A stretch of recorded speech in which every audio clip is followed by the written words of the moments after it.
Hello everyone, good afternoon and welcome to our event today, delivered in partnership with Vitality and Norwich City Football Club.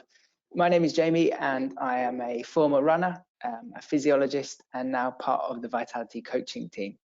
Now, our theme for today's discussion is a particularly emotive one. I think our body image and the way that we perceive ourselves directly impacts our confidence, our relationships, our careers, ambitions, mental well-being, and I think ultimately our choices. So as we enter 2022, I think many will have reflected and set themselves some goals for the end of the year. And I've absolutely no doubt that anyone who has entered this way of thinking will have considered their weight and body image as part of their plans. And I think we're in a really tough time where our image has become a defining factor in our identity.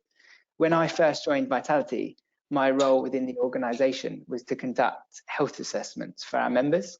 And as part of this, there was a measure of weight. And I promise you that I could probably name a handful of times when completing these screenings that a member was actually comfortable with their image. And I found that really sad. But being healthy is so much more than the way that you look.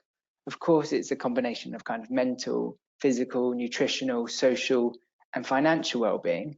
But it's also about how you're able to perform based on your individual requirements. I have an athlete background, and our guest today has a wealth of experience working with the most elite performers. And during our chat, we'll explore how nutrition in professional sport enables athletes to maximize their full potential, and it accepts their unique differences. And often the greatest athletes on the planet have the most unusual, kind of weird looking physiques, to be fair, but that's also their key to success. So I think as a positioning point, it's maybe time that we did stop judging health by looking across a room to analyze how someone else looks, but rather how they move, behave, how they feel, and ultimately how they perform as well. Now, our guest today, Tom Geeson-Brown, is a performance nutritionist who is currently working with Norwich City Football Club first team. Tom also has experience working in professional rugby with the Leeds Rhinos for over 4 years, as well as numerous educational qualifications, and he's also still studying for his PhD, which is amazing. So I think all of those attributes mean that Tom is perfectly placed to support us today. And Tom, we're so grateful for your time. I know that you're in a pretty great backdrop there as well. How are you doing today? I'm very well, thank you. Cheers for the very kind introduction there, Jamie. Not sure I quite deserve all of that, but it's very kind of you.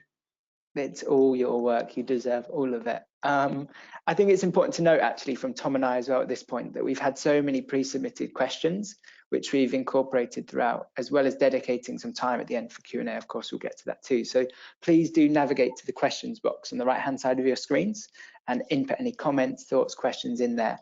And Juliet's behind the scenes, and she'll be ready to answer and respond to those and pass them on to as well. But actually, we'll be specifically focusing on sport nutrition and learning from those approaches rather than clinical nutrition. So if you have any specific issues or concerns, as always, please do contact your GP or seek support from clinical nutritionists who will probably be better placed to understand your individual needs. But Tom, we're going to start with kind of like our definition of health, I guess, from a nutritional perspective and from your perspective. So based off of my introduction, I think, how would a performance nutritionist define an athlete's health? Like, what sort of factors do you consider, and do you work as part of a team to figure out like what a healthy athlete might look like? Yeah, we do, and I don't think that an athlete's health is actually too dissimilar to the general population's health. I think the main difference will probably just be the frequency with which we assess it and the detail with which we will go into it. If you take a general population, they will probably go to the doctors maybe once, perhaps twice a year for an MOT, they're often referred to, whereas we will do some form of assessment to check on our players' health almost every single day, whether that comes in the form of blood analysis, scans, questionnaires, even face-to-face questions will be consistently, like I said, on a daily basis, checking how healthy our athletes are, and all of that will interplay into myself as the nutritionist, the sports science team, the physio, the medical, the doctors team, even into the coaches as well. They're sort of constantly being assessed, which is probably the main difference, just that that's on just such a higher frequency than it is for just the general population. But the basic principles of absence of illness and absence of injury are largely still exactly the same. Right, so when you say about, like, you know, measures of blood and urine and psychological measures as well, I guess. What is it that you're looking out for? And based off of that, how will you adjust the demands on a player? Yeah, I mean, the bloods and the more invasive measures of health are done less frequently just because of the nature of it. A lot of the time we'll do something like a well-being questionnaire, which is completed most mornings by the players as they come in, which is a series of questions which gives us a really nice insight into their general health, well-being, approach to the day, soreness, which will also tie into certain nutritional factors.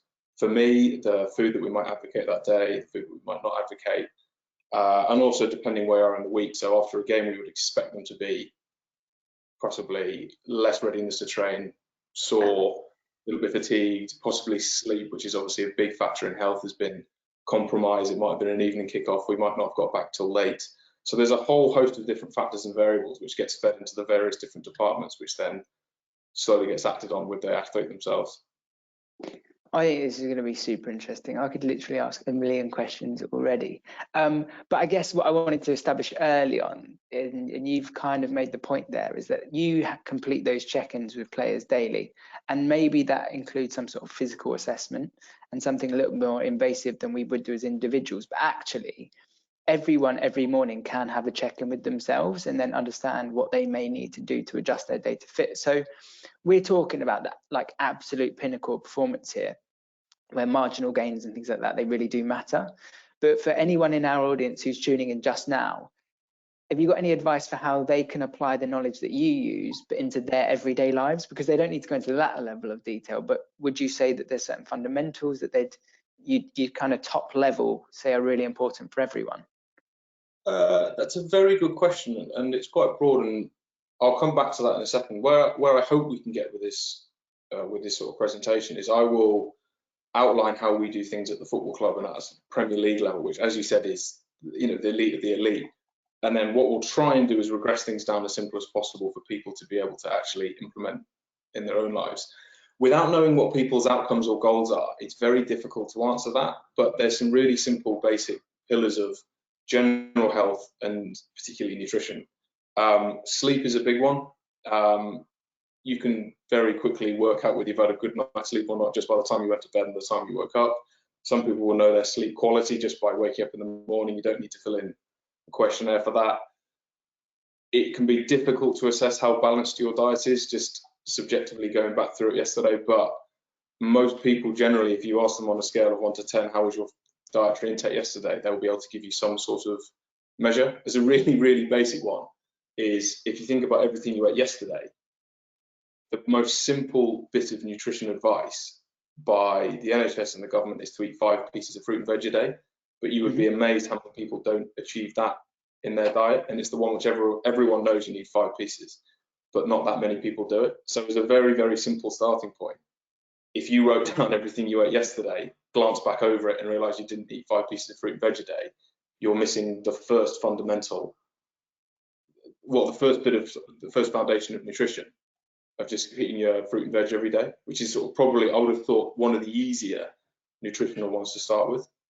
Yeah, no, I like that. I actually heard something similar to that, which really affected my mindset in terms of consistency with nutrition. And someone said, if you wrote down everything you ate yesterday, would you be happy if that's the same thing that you ate today? Because if it's not, it's a sign that you probably need to be adjusting things. And just, I think lots of what you said there is about self-awareness and being honest with yourself. Like, take that time to reflect, but also don't lie to yourself. Like there's no cheating with nutrition. There is a clear input and output to that. So on that note, Tom, I wanted to kind of talk now about like the fundamental approaches that you've just mentioned there. And I kind of always look at it as a pyramid in terms of nutrition. So you've got the kind of most important factors. I won't mention words like macronutrients and things like that yet, but you might want to. But like the most important factors at the bottom is kind of like energy intake, what type of food you're consuming. And then as you go up the pyramid, the things that you're inputting into your body become less significant. So you've got like things like supplements right at the top, which we will cover as well today. In terms of that pyramid, what do you in the footballing world and in the rugby world and performance nutrition, what do you think are the most essential parts? And what would you say is the kind of basis to your philosophy of nutrition?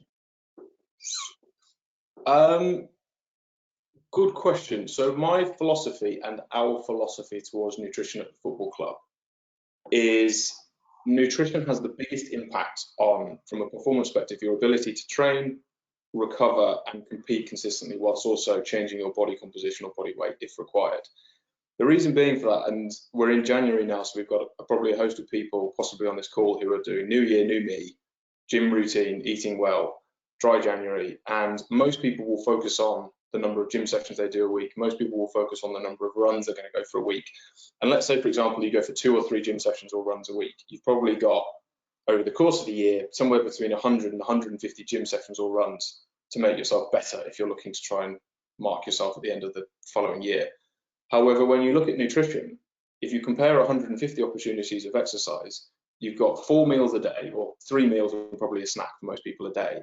You've got 28 opportunities a week, and then by some very ropey maths, I think about 1,500, give or take, meals a year, with which you can then adjust your body composition, weight, ability to train. So that's our biggest philosophy, is how do we maximize that with our players to make sure that they are training, recovering and performing adequately. And beneath that, we've got sort of 3 different strands with which how we try and do that at the football club. But that's the main overarching philosophy, is to make sure that we're maximizing those 1,500, possibly more with these players because they do require more calories than the general population. But how do we maximize all of those meals? So even though I've not technically answered your question of what's at the bottom, what we tend to look at is almost before we get to that, how do we make the most of those opportunities to make sure that we're making sure the players are in the very best possible shape they can be in.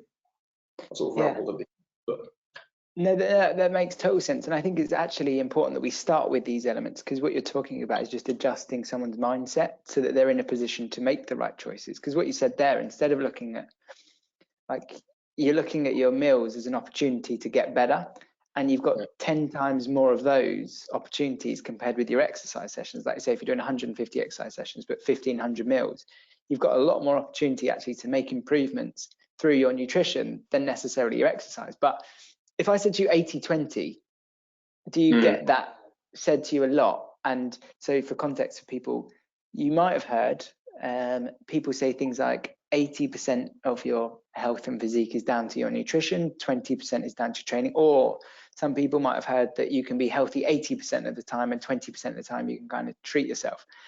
What do you think of those 2 numbers? Because for me, fitness, or your physical activity, and your nutrition are both 100%. You've got to do them both. You can't use one to outweigh the other. But how do you approach that? I understand why that's caught on and why a lot of people say it, because to add 2 simple numbers to it helps people understand the concept of 80% of being strict and 20% of being, unhealthy or marketed as unhealthy. And I think that's a slightly more sustainable approach for people who are approaching dieting for the first time, because it allows you some freedom to make a mistake. If you go completely 100% and you're looking to set a goal but give yourself no freedom to make an error within it, you very quickly fall off the bandwagon. So people who do dry January, who have a drink on the 5th of January, then think, sod it, the month is gone, and then we'll continue to drink for the rest of January. Whereas if you're going to set a goal and you're going to give yourself a bit of leeway, it does make the goal more realistic and easy to achieve. Does that work in elite sport? Not really, because 20% is still quite a big number. And yes, we give the players flexibility. We do give them time with which they are allowed to make a lot more. They have a lot more freedom within their food choices compared to when they're here or around matches. But we wouldn't give 20%. I can't give an actual quantifiable number, I'm afraid, to what percentage we give them, but it would be considerably smaller than 20. So I understand it. I can understand why it works with people, but 20% wouldn't work in elite sport, unfortunately, if that answers the question. No, I think that's really interesting. And I think personally an approach which I like better is, instead of looking at meals as less healthy, it's maybe just having something within every meal which is not optimal, but you're not having that clear definition of healthy and unhealthy. It's more of a scale. So Tom, you were speaking there about kind of players, and I know that so many of the people watching today are interested in how it actually works with professional footballers. So in terms of their nutrition plans, how individualized are they? Like, does every single player have a meal plan which is set out every day for the whole duration of the season? Like, what level of detail do you go into? Good question. Well, most of the players, well, in fact, the entire squad will be following some form of meal plan every day, almost without them knowing it quite a lot of the time, because we're very fortunate here. We've got a full-time kitchen which is open pretty much 7 days a week, and we'll provide the players with breakfast, lunch, and most of the time their evening meals. So just by controlling what we have readily available to the players allows us to plan and periodize what is available to the players, because if we don't make it available to them, you know, within reason, they can't really have it. So most will follow some kind of periodized structure, whether it be calorie, carbohydrate cycling, various protein intakes. That will then tie into our fixture schedule. So this week is a particularly busy week for us. We've got 4 games in 12 days. So this week will look very different to the week after, when we've got an international break and the players don't have a game for another 2 weeks, I think it is, after that. So the weeks will look very, very different. So every player is, within reason, always following a meal plan, but within that we'll give them a lot of flexibility. So I'll never sit there and stand there and go like, right, you have to eat that, but we will provide them with certain options with which they have to pick. So there'll be different carbohydrate based options which they will have to pick one, but which one they pick is down to them. Okay. Where individualized meal plans come in is typically and most commonly with injured players, because they require a slightly more individualized approach. Anyone that has a specific target or goal in mind, whether it be to decrease fat mass or whether to increase muscle mass. And then sometimes new players that have just joined the club, if a new player, and then other lifestyle factors that can go on. So if a player's moved out of their home for the first time, or they're living by themselves, or they've moved to this country for the first time, sometimes it can help them bed in with a meal plan. Right. So there is a bit of both, to be honest, but they are largely all following one big great meal plan. I like how they don't really know it, but they're all doing it. And I think, again, everyone watching right now will be like, yeah, I could do that if you just gave me all my food. And I'm sure you could. But you made a point there about there's just a couple of things there that I'd want to pick up on again. One of which is about how I did have a question, not that this is scripted at all in any way, but about how you get players to adhere to their nutrition plans. Because if you are strict all the time, like we've said, it might be difficult to do. And I guess you've just answered that question in a way by giving them options of things in the right area. So we are going to come to specific food types and specific recommendations, but just in terms of the approach, again, you give a player, say, 3 options of carbohydrate, 3 options of proteins, and that gives them that flexibility, which means that they're more likely to not feel restricted. Is that right? Yeah, correct. They're the ones that have to eat the food. And as much as the sports scientist, myself, and the kitchen staff know what the player should be eating to optimally get them to perform, they still have to eat the food. They still have to find it palatable. It still has to be appetizing enough that they need to eat it. So you still have to give them freedom, because although fuel, when you break it down to sort of a biochemical level, is just fuel, and it is just fuel for these players to play 90 minutes of Premier League football, there is so much more that goes into food, such as taste, social aspects of it, smell, appearance, what you've just eaten, how you feel, have you just exercised, have you not eaten in ages? Like, there's so much that can go into what people choose to eat and what they enjoy eating, that if you just give someone a meal without having consulted them, included them in the process, the success rate is going to be very, very minimal. And it's why, I say why with great sweeping confidence, in my opinion, it's why people who get provided with menu plans that are just scripted menu plans that have no personal relevance to them, having had no sort of consultation prior to writing the menu plans, fail, because all you have is just a list of food on a sheet, and you're expected to follow it when it actually doesn't fit into what you want, gives you no flexibility, and gives you no buy into the process. So it's destined to fail from the start. Yeah, and these are all the things, again, that we mentioned from the start, that's what you're doing in the Premier League. Exactly the same, though, for any individual watching. And the second thing that was really interesting was about how you adjust the kind of meal plans for injured players, or specifically injured player, I guess I want to focus on, because the majority of people at the moment are being forced to work from home. And naturally, as a result of that, that means that their energy expenditure throughout the day is decreasing. If they're doing less, they probably require a little bit less.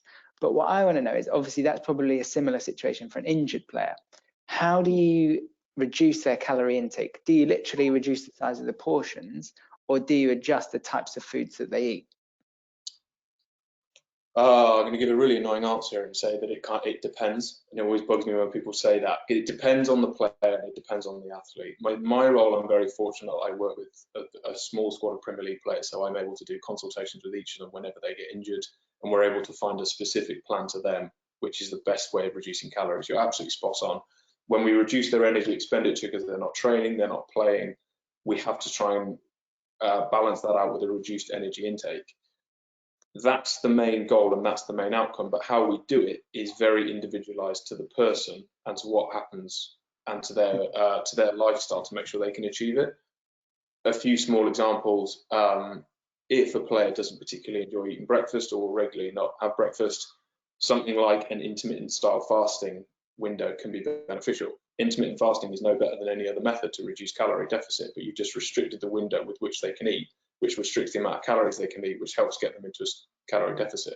Another simple one is you can just reduce portion sizes, reduce snacking, reduce calories coming from drinking, or you can even cycle the different macronutrient contents of meals, which is typically where you will drop the carbohydrate, keep the protein high, and your fat content shouldn't be particularly high anyway, and that in itself will drop the calories. But there's a number of different ways you can do it. There's no you should do this or you should do that, because you shouldn't. It's whichever strategy works best for you that you're able to abide by and stick to, because some players here could be out for up to 9 months. Sometimes they're out for 2 weeks. It depends on the nature of the injury. So if they're out for 9 months and they're going to be immobilized because they've had a ACL surgery, if you try and put them on like a heavily restrictive plan, which is so different to what they would habitually eat, again, they're destined to fail immediately because they're not part of the process and they don't like the process they're part of.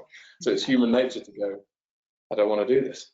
Yeah, I think the level of detail that you're going to is amazing, but honestly, everything there is so relevant to anyone watching. So, for example, I think that the best thing to do with your nutrition is to look ahead at what your day involves and adjust it. Every day is a fresh start. So instead of looking across the course of a week, look at what you do in a day. If you've got higher energy expenditure, adjust it accordingly.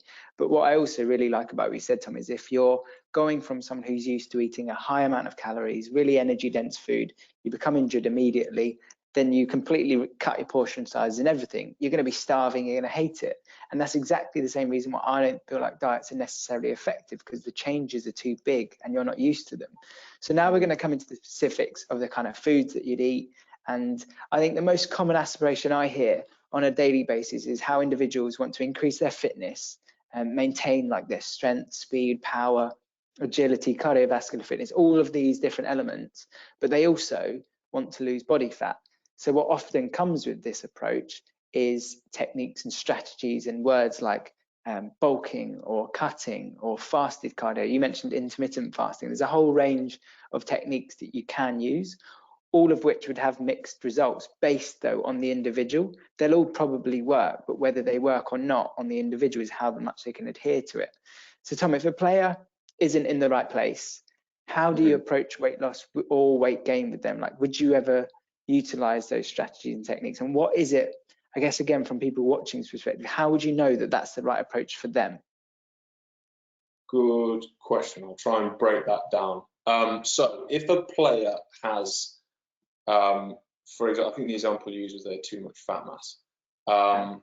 What we will do then, the first step is a consultation with myself and the player, because there is typically a reason why we have had an increase in fat mass, whether it be injury is a common one we've discussed before. It might be a change in lifestyle, a change in housing situation. There can be anything that will cause an increase in fat mass. So firstly, it's about understanding why this has happened, and then going through with the player to achieve the calorie deficit that we want to, finding the best possible approach for them.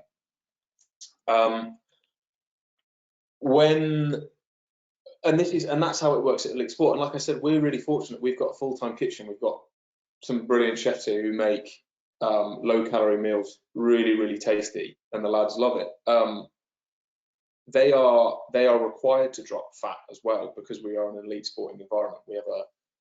The Premier League is incredibly demanding, and the physical metrics the lads spit out in 90 minutes of football is really, really impressive.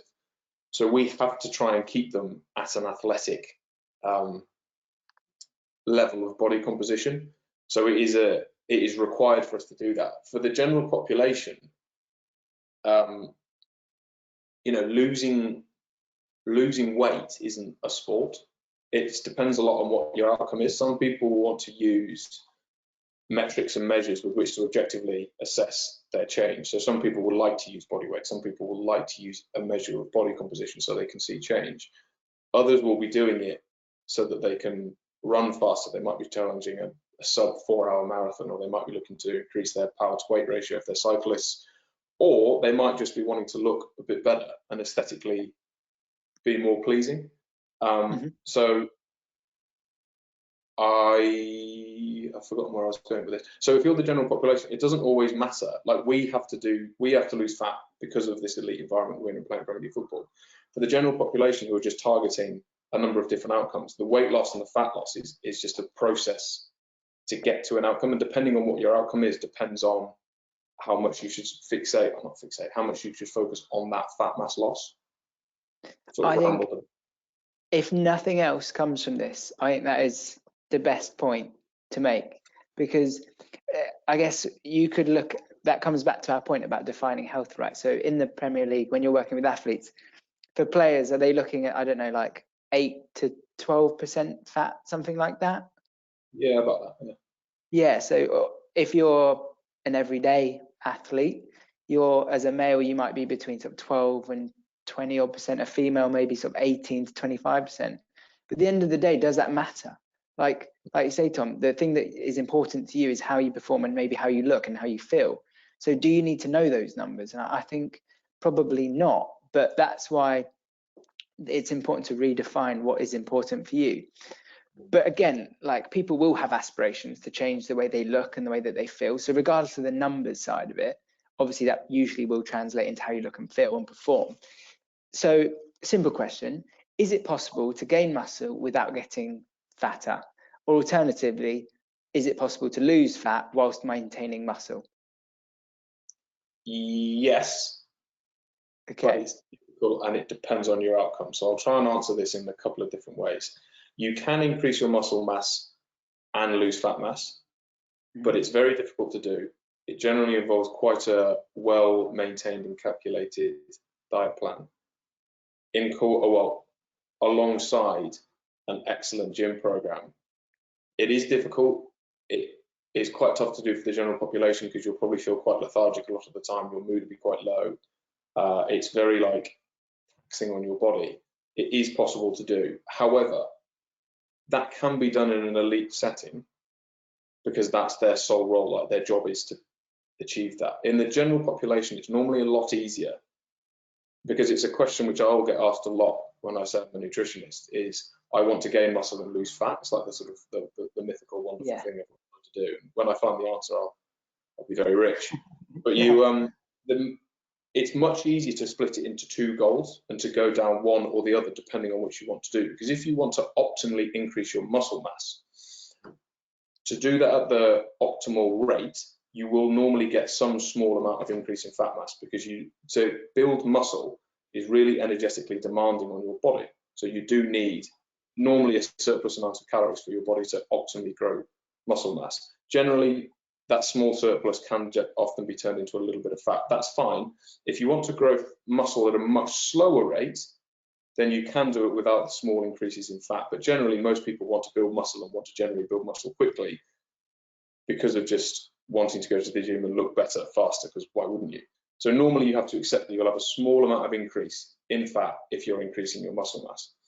Yeah. Or the other angle is that if you want to lose fat and you want to get leaner, you can do that, and you can lose fat at a greater rate than you can build muscle, but you can do that by only really maintaining your muscle mass. So you can either drop your fat and keep muscle, or increase your muscle and increase a bit of fat. They're the two easiest ways of doing it, and they're both very different, and they've got slightly different dietary approaches to it. But if you have a clear goal of one or the other, it will make your life a lot easier, because what a lot of people will do is they will drop their calories too low, try and go to the gym on low calories, poor nutrition, low energy intake, struggle through a gym session, or maybe not have the right gym session, and they end up not doing either.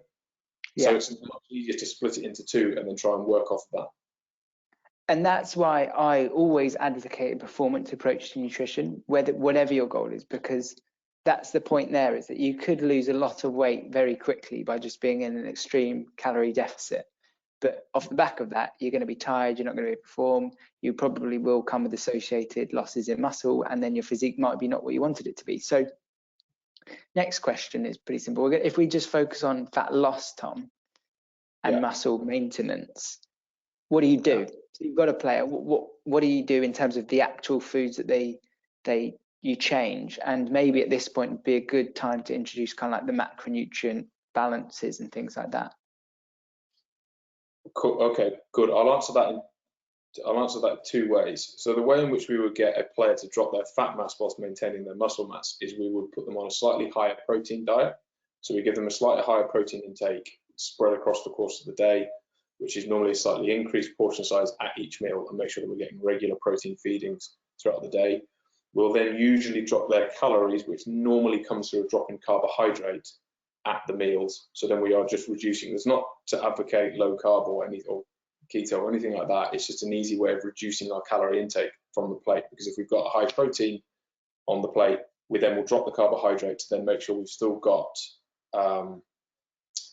we'll drop the carbohydrate, and then we'll generally fill the plate up with lower calorie alternatives such as salads, vegetables, to try and get that calorie deficit achieved with just a higher proportion coming from protein.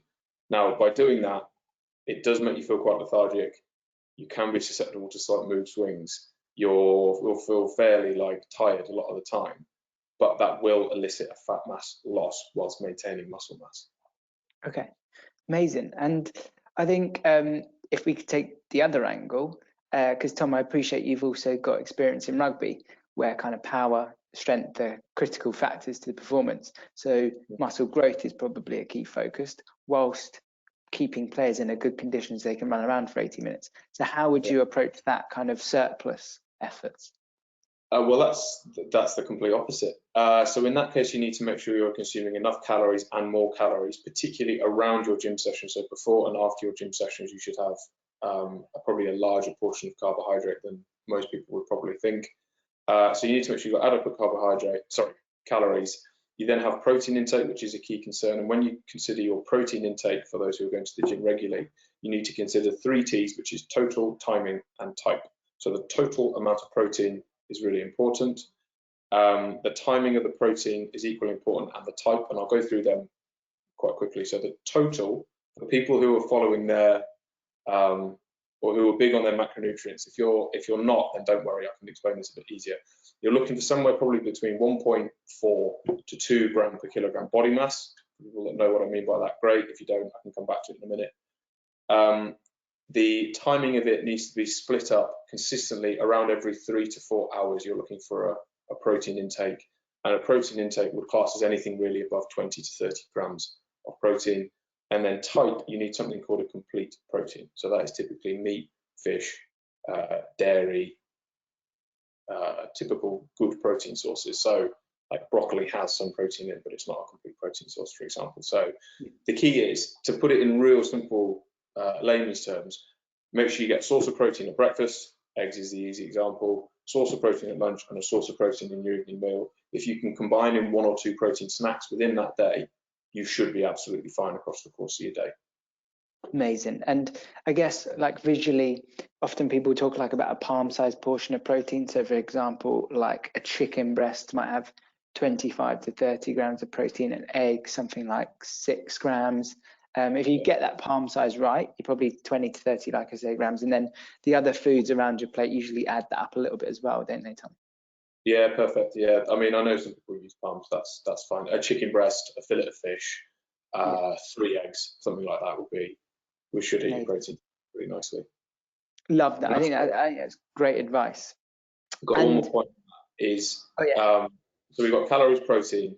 Make sure you get sleep. Sleep's really, really important to building muscle, making sure that you're fully recovered before you go into your sessions. And then the final one, which is not my position to say as a nutritionist, but you also need to have a really, really good, well-structured gym program. If it was a case of just eating more, we'd all be loving it. But it needs to be in conjunction. So when you're trying to build muscle, about 60 or 70% of that will come from resistance training, and the rest of the 30% will be made up of nutrition and sleep. So if you're trying to increase your muscle, that's primarily going to come from a gym-based stimulus. If you're looking to lose fat, that will come almost exclusively from your nutritional intake. Again, like, just to reiterate that point, so to gain muscle, you need to have a well-structured gym program and a nutritional plan to complement it. To lose fat, the focus is mainly on the nutrition side.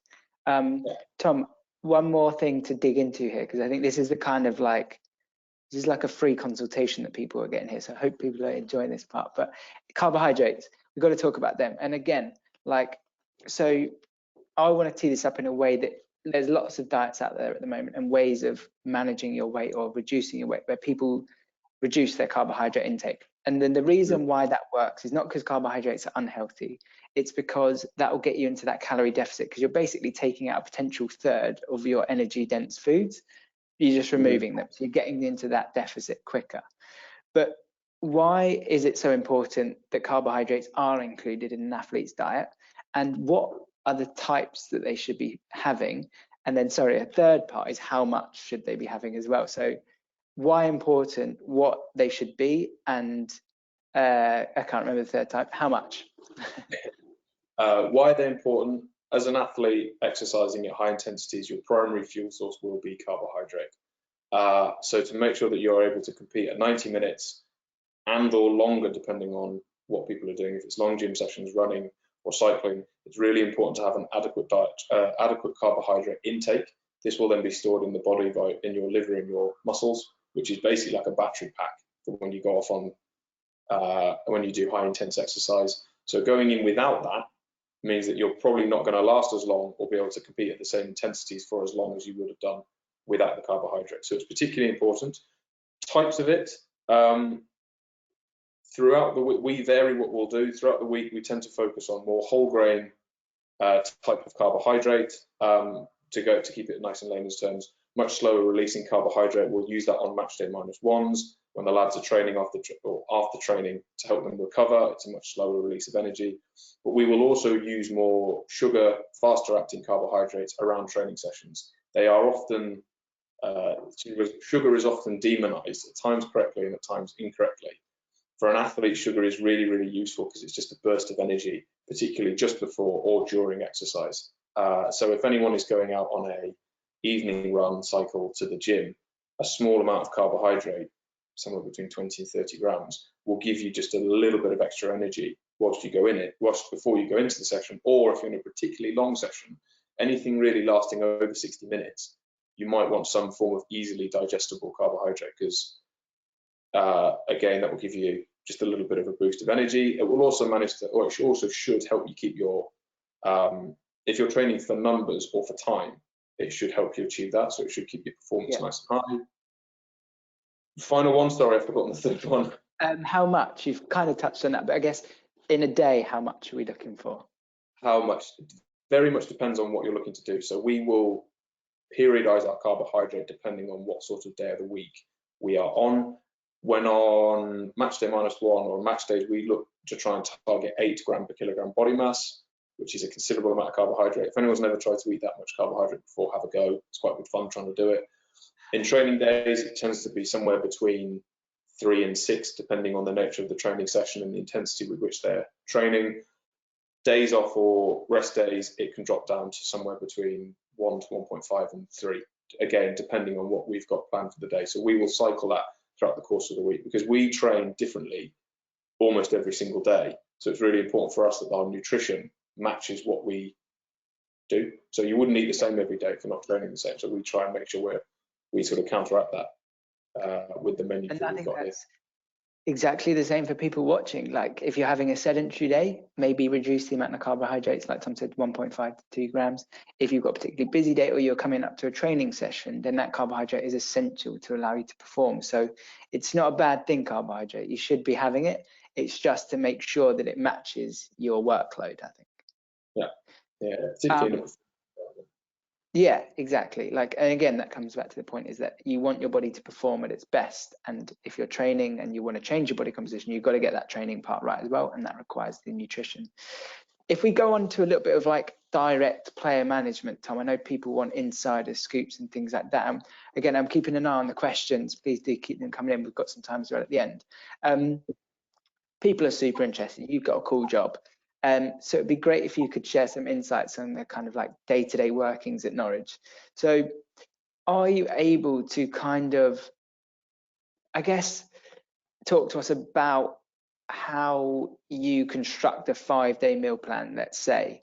So is it something that you sit down at the start of the week with the team and then you speak to the kitchen staff directly? Do you speak to the players? Are players generally engaged? Do they want to know? Or I imagine the answer to that is everyone's different, but if they do want to be involved, how do you support them with that? We will get the schedule sent through, depending, which is dictated by our fixtures. So at the moment, we're in a really congested fixture schedule period. And then also our training sessions will be set by the coaches. The sports science team will then try and control or plan ahead, depending on the total distances, high intense meters, the various GPS metrics, alongside their gym schedules as well, of how that week will look. And then myself and the kitchen staff will start to periodize everything that will be available to the players on those set days. I've got the easy bit. I just tell them how I'd like to do it: low carb, moderate carb, high carb. They turn it into like these amazing meals. But it's so every day will be different depending on where we're up to in that week. Like I said, each player is really following some kind of meal plan throughout the week anyway, because we're controlling the food that's available to them. We will then individually, as we get closer to match days, we then start to take a lot more control over the players. So in the middle of the week, we tend to give them a little bit of freedom because you can't be on them all the time. As we get closer to a match day, so on the match day -1, because we're playing Premier League football and because we have the capacity to do so, we will weigh out the players' food depending on what they order. So if they order certain pasta dishes, we will weigh out the food to make sure they have the right amount of pasta and the right amount of carbohydrate going into the games. We've got a pasta machine here which will freshly make all the pasta for the players. So we've just finished, it's match day -1 now. We've just finished making up all the pasta dishes for the players to take home this evening, which has all been weighed out for them, and they'll just reheat it at home and have it. So we get more controlled as we get closer to the games. And then in the week, we tend to come off them a little bit, but still provide them with the foods that we want them to be having to make sure that we're sort of still keeping in line with our periodized model. Amazing.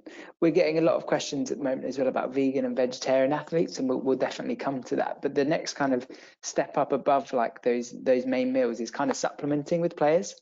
And again, I often think that when people are looking at nutrition, they'll look at the supplements as the easiest thing for them to change. Therefore, that's the place that they'll start. And ultimately, a supplement is a supplement. It's not going to have the biggest effect. You've got to get those basics right first.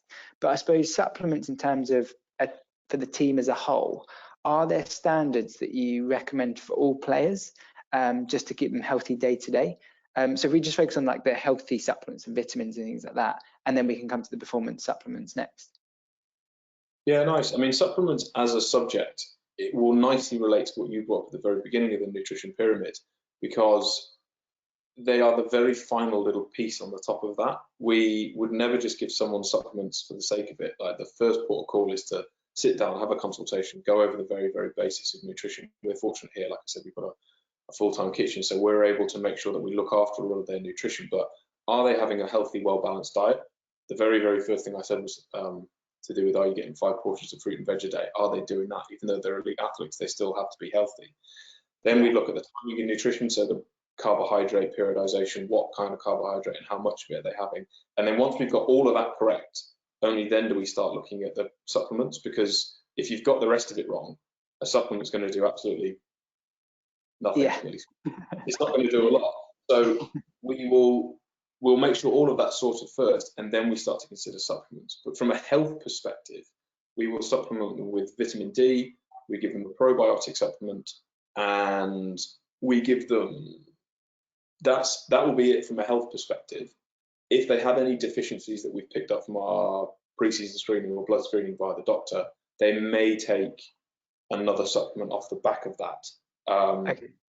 Or possibly if they're injured, they might get something else related to it. But normally just vitamin D and probiotic are up to for health. Amazing. So essentially, the main message is get the fundamentals right that Tom's spoken about. And I'm going to question you, Tom, maybe a little bit after this about like example meals and things like that. So people, I've had a few parents who are interested about what they can feed their kids and things like that. We'll come to that. But ultimately, vitamin D, probiotics, like they're the additions. And then from a performance element, what's your view? I have an opinion on this, so I don't want to give it, but like, what's your view on things like protein shakes or creatine? There's so many, you know, pre-workouts, all of these different things that are so heavily promoted. How do you use them in elite sport? We do use them. We will advocate that the players will eat first, and then there is a place for supplements in elite sport because they are easy and they can have a performance benefit if used correctly and appropriately. So we will always provide the players or encourage the players to eat food first before actually going to supplements. So if they've finished a gym session and we have a full lunch on available, if a player asks for a protein shake, I'll actually push them towards just having a meal because it's a far better, far more nutritious and better recovery strategy than a protein shake. What we'll use around performance, we will use carbohydrate-based supplements around matches. So I mentioned that we use like sugary, fast-acting supplements. So we will use gels, bars, and drinks around match days. We do have protein supplements such as shakes if required, and they are necessary because some players will like to take them home as a snack in the afternoon. Again, we will push them towards food. We do use caffeine strategically around training and on match days as well itself. But the big thing for me is that we won't provide when I look for a good supplement, it will, well, firstly, because we're in a elite sport, it has to be third-party informed sport checked for us. So we can't, the players get drugs tested very, very regularly. So we have to be very, very careful, firstly, with what we're providing the players, and everything has to be batch tested. Off the back of that, I'll just look for very, very simple based supplements. You are right, if you go into Holland & Barrett or any of these other stores, some of the things these supplements promise is unachievable, shall we say. So actually, I'll look for a very simple carbohydrate-based supplement or a very simple protein-based supplement or a very simple caffeine-based supplement. I have a feeling I know what your next question might be, which is how can we relate this to the general public, is you don't need supplements. We use them in an elite sport because there is generally a requirement to, and there can be a performance benefit, but there is a lot of very simple swaps you can make. So everyone gets fixated by protein shakes. In reality, it's just milk. So to save a lot of money, save a lot of time, and have something that's a lot nicer and far more hydrating, if you go to the gym and you're not going to eat for a couple of hours, just buy yourself like a little pint of milk and just drink that. Even the flavored milk, it's tastier, it's got enough protein, it's got some carbohydrate in it, and it will help you hydrate, and it's a fraction of the price. So you can always do that. Caffeine, you can just have a coffee. The reason why we don't do that is because we have to control the amount of milligrams in it. But if you're just going to the gym, just a nice strong coffee before you go will give you that caffeine benefit. If you're worried about, or you want a little bit of a boost of energy, if you just give yourself a small palmful of jelly beans, jelly babies, you're still going to get that benefit of just a small amount of carbohydrate. You don't need supplements for performance, but there can be a place for it in elite sport. I hope I've answered that.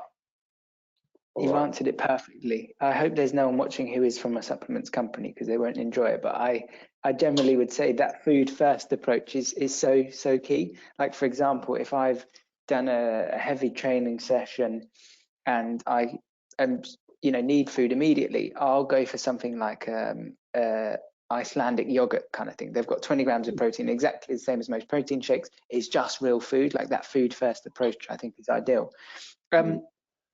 Tom, in terms of, we've got loads and loads and loads of questions. I'm going to try and get to like an audience Q&A kind of section now. Firstly, are you able to, you've spoken about kind of like low carb days where it might be a day off where you've got an injured player.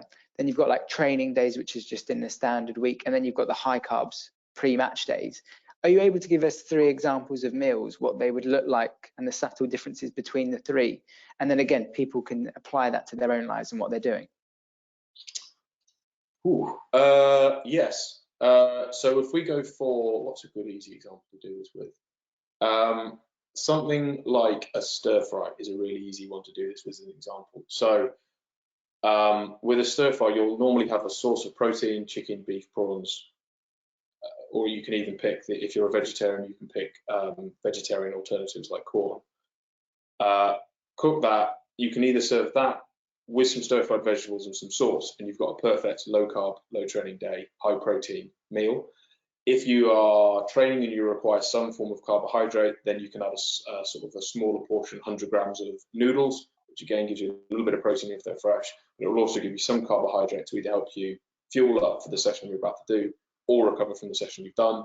If it's a high carb or a carb loading day, you would add a larger portion of noodles, up to 200 or 300 grams of noodles. Plus, you might also add in some calories through a drink, whether it be a smoothie, a shake, or some form of drink, because then you're also increasing the amount of carbohydrate in the meal. Other easy ones is if you're going to do like a steak, if it's a red meat, steak and broccoli, low carb, and then slowly add things like sweet potatoes, rice, couscous, anything that's more carbohydrate, depending on the amount of work that you've got to either do or you've just completed. There are sort of easier examples of it. Yeah, no, that's great. It's basically the protein and the veg stays pretty much consistent. You just adjust the carbohydrates around it. I think it's perfect. We must touch on vegan and vegetarian. So Tom, we have done similar sessions to this with the England cricket nutritionist. We did a session with the Southampton nutritionist. In both of those squads, there was no vegan or vegetarian athletes. At Norwich City Football Club, do you have any vegan or vegetarian athletes? No, but we do have athletes who are trying to reduce their meat intake just because of environmental. So no strict vegans or vegetarians, but who are trying to opt for meat-free dishes occasionally. And if that were the case, and I'm sure there's a lot of people that are attempting to do that this year, how do you support them? So what do you do? What sort of alternatives are you looking at? And again, how does that change the way their plate of food looks? Not too much, really. If an athlete wants to become vegetarian or vegan for any reason, most will do it for ethical reasons. Some will now do it for climate change. It's absolutely fine. It just requires a slightly increased level of support. What a lot of people find is if you go vegetarian or vegan, because you're taking typically a protein source off your plate, you're doing what we spoke before about carb cycling, but protein cycling. So you've taken meat, fish off of your plate, which reduces the amount of calories on your plate. And what a lot of people will see is some weight loss over the first week or two, whether that be desired or not. The reason is just that you're normally or typically eating a little bit less. Not always, but most of the time people will see some weight loss because you're just eating less calories. It's not because being vegetarian helps you lose weight, you're just eating less calories because you're restricting your intake. There are a whole host of meat-free alternatives now. If you go into the supermarket, there's whole aisles dedicated to it. So actually, whereas it was initially always thought to be an issue that people wouldn't get protein intake if they became vegetarian, in reality, actually now there's so many different options available to you that it really isn't a concern anymore. If you're not sure, check. There is so many different options, but you can just check the back of the back of the packs of the meat-free options and alternatives, and just make sure that it's got an adequate protein requirement. But it's not an issue in the slightest anymore. Yeah, I think that's the main thing, is that protein intake is probably the thing that's most likely to be compromised, to have a real focus on getting that bit right, and the rest of the things will fall in line. Tom, 2 questions in one. Again, I'll keep stitching you up with this. Are you able to give us your best pre-exercise carb snacks? And similarly, are you able to give us some ideas for protein snacks that you can consume throughout the day if you're working from home, for example? What would be my favourite one? You know what? The favourite one pre-exercise is so boring, but it costs 14p, 17p. It's just a banana. I think it's perfect. Okay. It ticks so many boxes. It's got 20 grams usually of carbohydrate in it, and it's just fast and easily digestible. I think it's perfect. It's not particularly sexy, and it's not a supplement. It's just very, very simple to use and adhere to. So I would say banana beforehand. Afterwards, I think you touched on it, some form of Greek or Icelandic yogurt with some berries, maybe a little bit of dark chocolate or peanut butter or something like that afterwards as well. It's particularly nice. Yeah, I'm fully into those. Next question is about, this one is actually an interesting question. It's not actually nutrition based, but I think it's about morale and supporting players. So if outside of the elite environment, people are having a tough day, or they've had a tough week, tonight it's a Friday night, people might think, yeah, I've had a shocker. I'm going to get a takeaway and I'm going to treat myself because it might help me feel better. If players are having a tough time or they feel like they need some sort of release and they say, Tom, mate, I'm having a pizza tonight, and you know, don't anything about it. How do you support that? Do you say, do you know what, you need it, I'll turn an eye on it? Or do you say, let me help you come back to a better place? Yeah, I mean, anyone that's followed Norwich this year will know that there's been a little bit of consoling going on with it's a very difficult one, and it depends a lot on what day of the week we're on and where we're up to in the week. The night before a match is typically a day when you would try and push them or encourage them to go in a different direction. There is always ways around that. A good example would be most players post-game really like something highly palatable and something that feels like reward-based food, so a pizza or Domino's pizza. Now, where you can tend to find a bit of middle ground is that if players want to have a pizza after a game, if you can find certain restaurants that sort of oven bake them thin crust pizzas, they're actually really good for recovery. You sort of go through the different toppings, you find a protein topping, some sort of like vegetable on there as well, and like a sort of small thin crust pizza. With that, you get your carbohydrate back into you get some form of protein, and we get some form of vegetable. It's actually a really, really good meal to have. So they still feel like they're having a sort of a, I hate the phrase, but like a cheat meal or like a take. They use that, not me. But like they sort of feel like they're having that reward meal which they've got after a game. But in reality, you can still control it and still make sure that it's not, or it's still fitting in with their recovery strategies as well. Yeah, I think you've mentioned that a few times, and it's a really good way of helping people be more consistent, is kind of the substitutions. Pun intended there as well, apparently, but the substitutions that you can make. So it's just those, I always give this example, if you have a chicken nugget, that's probably the least optimal form of chicken. To take that back a step and make it slightly more healthy, you could use a chicken sausage. And then if you wanted to make it the most healthy, you'd probably take it into a chicken breast. So you've got like the stages of the processes that go into it, and that affects how healthy each one are. Tom, we've covered a lot today, and there's 1,000 questions still coming in.